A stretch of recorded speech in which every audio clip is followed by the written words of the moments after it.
Hi, this is Pratima and welcome to Planet Physiology, where concepts become crystal clear. We have seen how lungs and kidneys work continuously to maintain pH of body fluids. But what happens if this balance is disturbed? So in this last part of acid-base balance series, we are concentrating on the disturbances of acid-base balance. This topic will be discussed under the following headings: terminologies associated with pH disturbances, classification of various acid-base disturbances, and discussion of each type with respect to primary defect, compensation by the other system, and mode of treatment. We shall also cover important concepts, that is the anion gap and Davenport diagram. So watch without skipping till the end to understand these concepts thoroughly, because in practice, doctors don't just look at the numbers but the patient as a whole. So let's begin with the types of acid-base disorders and their diagnosis. For this, the most important investigation is arterial blood gas analysis. First, always look at the pH. Normal pH ranges between 7.35 to 7.45. If the pH is less than 7.35, it indicates acidosis, and more than 7.45 indicates alkalosis. And a life is compatible only within a narrow range of 6.8 to 8. Before diving in further, let's begin with the effects of pH disturbances on the body. In acidosis, where pH is less than 7.35, excess of hydrogen ions depress the neuronal activity, resulting in headache, confusion, drowsiness, and coma in severe cases. Acidosis also causes hyperkalemia because when excess of hydrogen ions enter the cell, to maintain electroneutrality, potassium ions leave the cells. As a result, plasma potassium concentration increases. Resulting hyperkalemia decreases myocardial contractility, reduces cardiac output, causes peripheral vasodilatation, leading to hypotension. Severe acidosis can also lead to cardiac arrhythmias.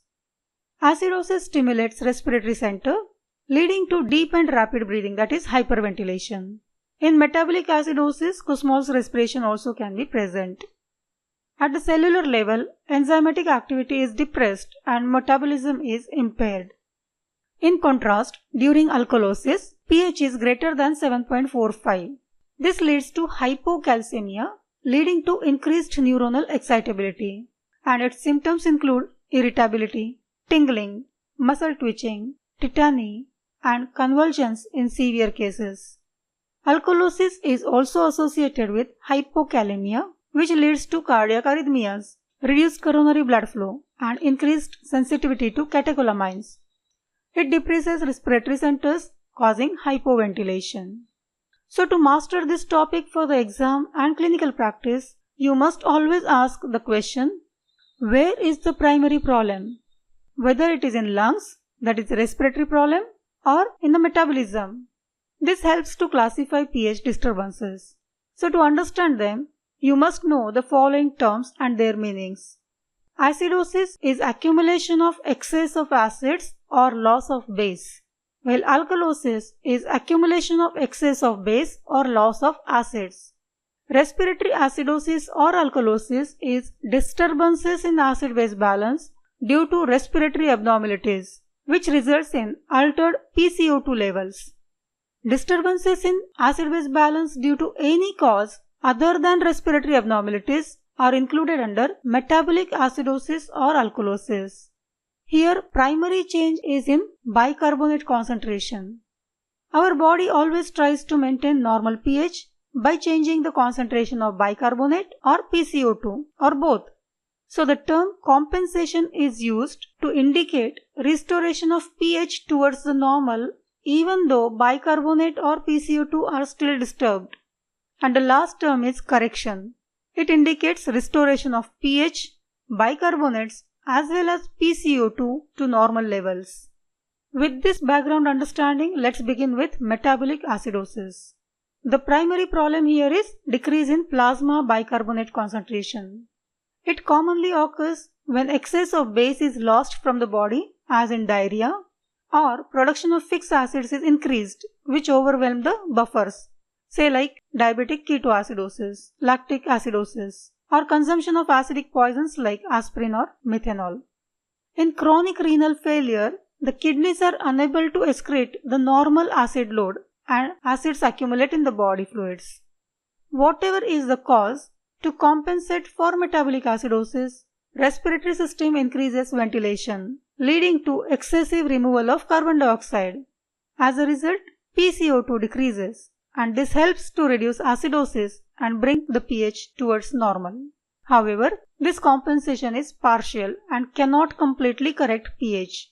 If kidneys are functioning normally, they provide second level of compensation by excreting more hydrogen ions in urine and absorbing and generating more and more new bicarbonates.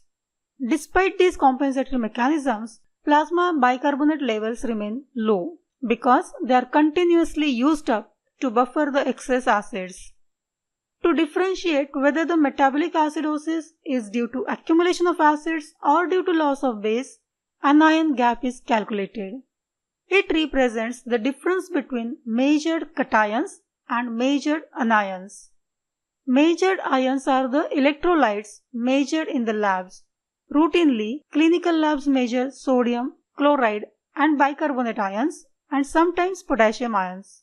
The anions like proteins, especially albumin, phosphates, sulfates, organic acids, which leave behind lactate, acetoacetate, etc., after donating their hydrogen ions, form unmeasured anions. Unmeasured cations include calcium and magnesium.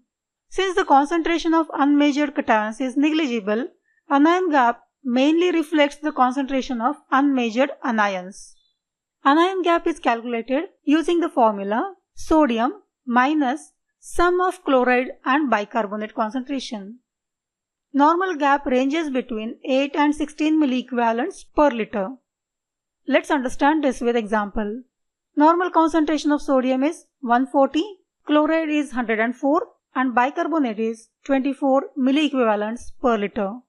Substituting these values in the formula, we get the anion gap of 12 milliequivalents per liter, and this value is normal.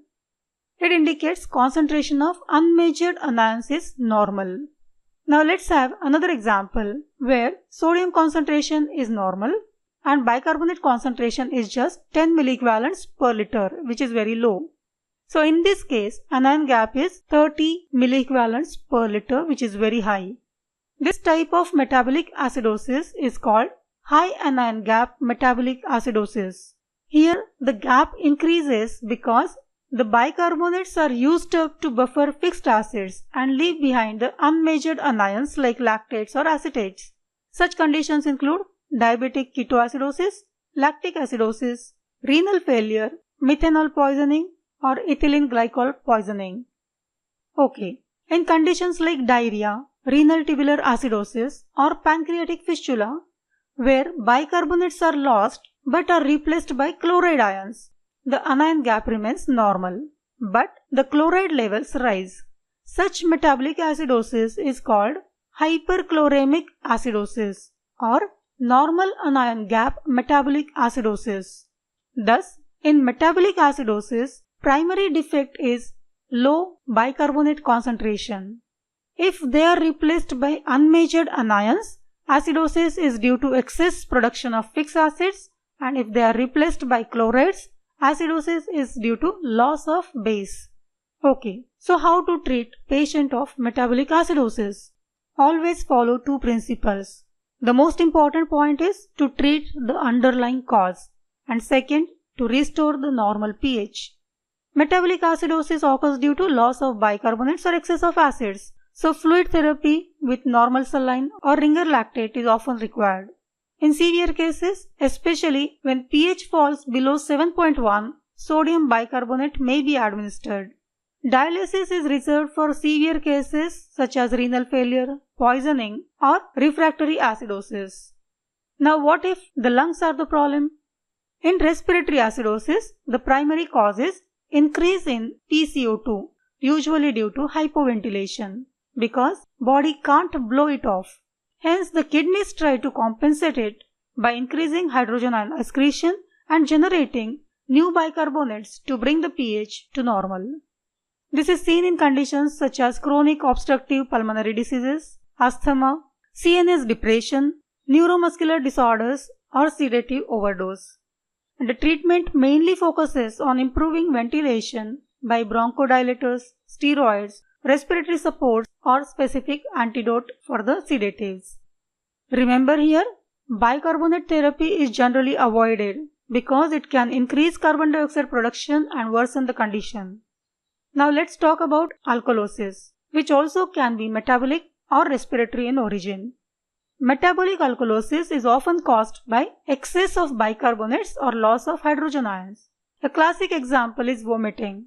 When a person loses gastric HCl, the body is left with excess of base. Another cause is overuse of certain diuretics, which can lead to increased hydrogen secretion in the tubules. Other causes include consumption of excess of bicarbonates, say in the form of antacids, or hypokalemia as in aldosteronism. The respiratory system compensates this by reducing ventilation, leading to retention of carbon dioxide to bring the pH to normal. Treatment is aimed at correcting the underlying cause by restoring fluid volume using normal saline and correcting potassium deficiency with potassium chloride. In some cases, acidifying agents like ammonium chloride may be used. They are metabolized in the body to produce hydrochloric acid, which reacts with buffer and shift the pH in acidic direction. Now the last disturbance is respiratory alkalosis. It's a rare condition caused by primary decrease in PCO2 due to hyperventilation. It is seen in conditions such as anxiety, high altitude, fever, and voluntary hyperventilation. In this case, kidneys compensate by increasing the excretion of bicarbonate and retaining hydrogen ions. Treatment focuses on reducing hyperventilation by addressing the underlying cause. Reassurance is helpful in anxiety-related cases and sedatives may be used if necessary. So for quick diagnosis using ABG analysis, always start by looking at pH. This tells you whether the patient has acidosis or alkalosis. Once this is clear, the next step is to find the cause. Now ask yourself which parameter is matching the pH. So look at bicarbonate and PCO2 concentration. If bicarbonates are low, it's metabolic acidosis. But if PCO2 is higher, it's respiratory acidosis. Similarly, in alkalosis, if the bicarbonates are elevated, it's metabolic alkalosis, and if PCO2 is low, it is respiratory alkalosis. To make this even easier, remember a simple mnemonic ROM. RO for respiratory opposite, ME for metabolic equal. That means, in respiratory disorders, pH and PCO2 move in opposite directions, and in metabolic disorders, pH and bicarbonates move in same direction. The third step is to check for compensation. So observe whether the remaining parameter indicates proper response. If yes, it is simple disorder, otherwise a complex one or the mixed pH imbalance. The pH bicarbonate PCO2 nomogram or Davenport diagram is a graphical tool based on Henderson-Hasselbalch equation. It helps to visualize the relationship between these three parameters. It also helps to identify the type of disorder, assess the compensation, and detect the simple and the mixed acid-base disturbances and their severity. So let's understand this nomogram. Here the x-axis represents pH. Normal pH is indicated by the broken vertical line. Y-axis represents bicarbonates and its normal concentration is shown by the horizontal dotted line. Curved red lines represent different levels of PCO2. The intersection point of these three normal values is marked by the circle. This represents normal acid-base balance conditions. So if the values fall in this circle, the patient's acid-base balance is normal. Various shaded areas represent normal compensatory responses to simple acid-base disturbances. So these are color-coded in this graph for your better understanding. If the patient's value fall within the shaded area, they likely have simple acid-base disorder, such as metabolic acidosis or alkalosis or respiratory acidosis or alkalosis. Respiratory conditions are further divided into chronic and acute.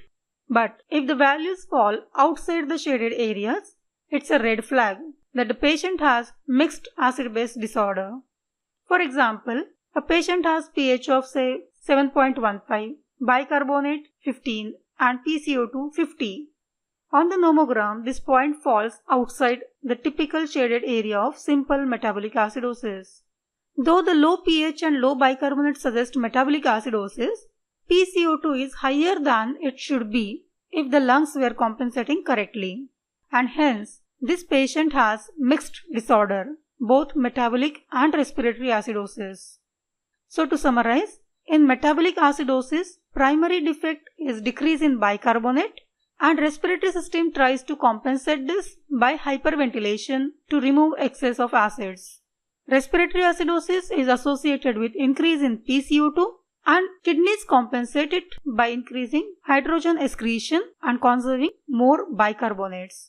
Metabolic alkalosis is due to increased bicarbonate, and respiratory system compensates it by hypoventilation to increase PCO2. Primary defect in respiratory alkalosis is hyperventilation causing fall in PCO2, and kidneys compensate it by increasing bicarbonate excretion. Mastering these concepts will help you to move from understanding theory to applying it in clinical practice. Thank you for watching and see you in the next video. If you enjoy my presentations, press the like button and share it with your friends. For more such videos, subscribe my channel and click the bell icon. Thank you for watching and see you in the next video.